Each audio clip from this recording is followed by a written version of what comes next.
ఎప్పటి నుంచో పోరాటం చేస్తున్న బీసీ నాయకుడు బీసీ బిడ్డ వజ్రాల రవిచంద్ర గారు కూడా సుదీర్ఘంగా అన్ని విషయాలు వారి యొక్క ఆవేదన రిజర్వేషన్ ఎందుకు మీరు ఇంప్లిమెంట్ చేయలేకపోతున్నారు, ఎందుకు చేస్తలేరు, ఎందుకు అనే విషయాన్ని చాలా స్పష్టంగా మేము ముందు తీసుకురావడం జరిగింది. నేను రెండే విషయాలు చెప్తా. అసలు నిన్న ఏదైతే జంతర్ మంతర్ దగ్గర వాళ్ళు ధర్నా పెట్టిండ్రో మొన్న 2 రోజుల మొత్తం అంటే 2-3 రోజుల క్రితం ఏం చేసిండ్రు, హైదరాబాద్లో ఓ ట్రైన్ జెండా ఊపి మేము ఇక్కడ వచ్చి పెద్ద ఎత్తున చేస్తున్నాము, స్తంభింపజేస్తున్నాం అని చెప్పి ఏదో షో ఆఫ్ చేసి ఏదో డ్రామా చేసి తిప్పి కొడితే 200 మంది 200-300 మంది ఒక ముఖ్యమంత్రి సాక్షాత్ వారు వచ్చి ధర్నా చేస్తే 200-300 మంది కూడా లేకుండా ఏదో తూతూ మంత్రంగా బీసీ నాయకులు అంటే బీసీ బిడ్డలంటే మాకు ప్రేమ ఉంది, రిజర్వేషన్ ఏదో కొట్లాడుతుందని చెప్పేసి ఏదో మీరు హైడ్రామా ఏ చేసిండ్రో ఫస్ట్ అది అట్టరీ ఫ్లాప్. అది ఎందుకంటే వాళ్ళకి చిత్తశుద్ధి లేదు కాబట్టే వాళ్ళు ఏదైతే ఇప్పుడు గవర్నర్ దగ్గర ఏదైతే ముసాయిదా పెట్టిండ్రో అసలు వాస్తవంగా వాళ్ళు ఇంతైనా జ్ఞానం ఉందా? ఇంతకుముందే బీఆర్ఎస్ పార్టీ కానీ మిగతా బీజేపీ పార్టీ వాళ్ళు అందరూ కూడా అసెంబ్లీలో తీర్మానం పెట్టిన తర్వాత మీరు రాష్ట్రపతి ఆధీనంలో ఉన్న తర్వాత మళ్ళీ మీరు ఆర్డినెన్స్ తీసుకోవడంలోనే మీ దొంగతనం మీ లంగతనం అక్కడే కనబడతా ఉంది. మీరు ఇప్పుడు గవర్నర్కి ఆర్డినెన్స్ మళ్ళీ పంపించారు కాబట్టే రాష్ట్రపతి ఆధీనంలో పెండింగ్లో పడ్డది. మీరు నిజంగా చిత్తశుద్ధి ఉంటే రేవంత్ రెడ్డి గారు మీ పార్టీ ఏం చేయాలి? రాష్ట్రపతి దగ్గర వారు ఎటువంటి నిర్ణయం తీసుకోవట్లేరు, రాష్ట్రంలో బీసీ బిడ్డలందరూ భగ్గుమంటా ఉన్నారు అని సుప్రీంకోర్టు పోవాల్సింది మీరు ఎక్కడ పోకుండా ఇక్కడ డ్రామాలు చేసుకుంటూ చాలా తమాషా ఆడుతూ ఉన్నారు. రాష్ట్రంలో ఉన్న బీసీ బిడ్డలకు ఒకటే గమనించాల్సిన విజ్ఞప్తి చేస్తూ ఉన్నా ఏంటంటే ఈ దొంగ లెక్కలు చెప్పుకుంటూ దొంగ సర్వేలు చేసుకుంటూ మళ్ళీ పాత పద్ధతిలోనే రిజర్వేషన్ అమలయ్యే విధంగా లోకల్ బాడీ ఎలక్షన్ కోసం హైడ్రామా ఆడుతున్నారు. కానీ బీసీ బిడ్డల ప్రేమ లేదు కాదు అని చెప్తున్నాం. రేవంత్ రెడ్డి గారి తొడలు తలుచుకుంటూ మాట్లాడుకుంటూ ఉన్నారు, రాహుల్ గాంధీని ప్రధానమంత్రి చేస్తూ ఉంటారు.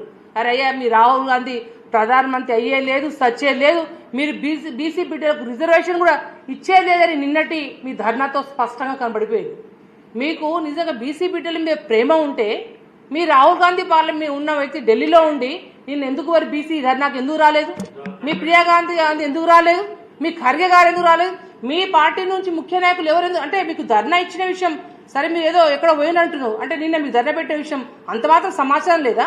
అంటే మీకు బీసీ బిడ్డల మీద ఎంత చిత్తశుద్ధి ఉందో నిన్న ధర్నాకి మీ పెద్దలు మీ నాయకులు మీరు దాదాపు 50-60 సార్లు పదవుల కోసము మంత్రుల కోసం మీరు ఢిల్లీ చుట్టూ ఏదైతే చక్రాలు కొడతా ఉందో ఈ బీసీ రిజర్వేషన్ కోసం మీ నాయకులు నిన్న ధర్నాకు రాలేని విషయం బీసీ బిడ్డల మీద ఎంత చిత్తశుద్ధి ఉందో మీ కాంగ్రెస్ నాయకులు స్పష్టంగా కనపడతా ఉంది.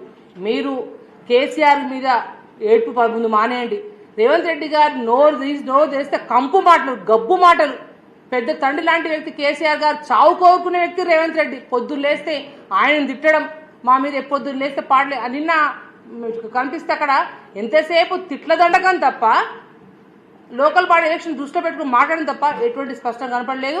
మేము తెలంగాణ రాష్ట్ర ప్రజల తరఫున ఒక్కటే అడుగుతున్నది ఒకటే, ఏదైతే 9 మీకు కనీసం కొంచెమైన సెన్స్ లేదు ఏంది ఏదైతే మీరు ఆర్డినెన్స్ తీసుకొచ్చిరో 9వ షెడ్యూల్లో దీన్ని చేర్చాలనే పాయింట్ ఇంక్లూడ్ చేయకుండా మీరు ముసాయిదాన్ని మీరు దాన్ని పంపించినంటే ఎంత చిత్తశుద్ధి ఉందో మనకు కనపడతా ఉంది.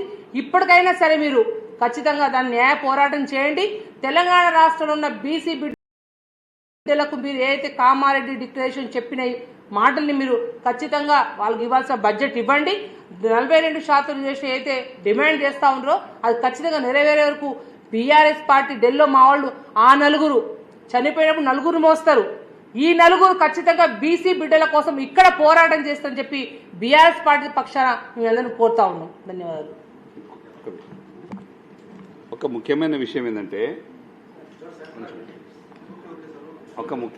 ఏంటంటే నిన్న రేవంత్ రెడ్డి గారు ముఖ్యమంత్రి గారు 50% సీలింగ్ గురించి గుదిబండగా మార్చారు కేసీఆర్ గారు అని చెప్పారు. మీరే ఒకనాడు మీరు మాట్లాడిన వీడియో క్లిప్పింగ్ మీరు వింటే ఏమంటారంటే బీసీల రిజర్వేషన్ ప్రక్రియ ఏదైనా రాష్ట్రాలకు అధికారం కనుక ఇస్తే గడ్డివాం దగ్గర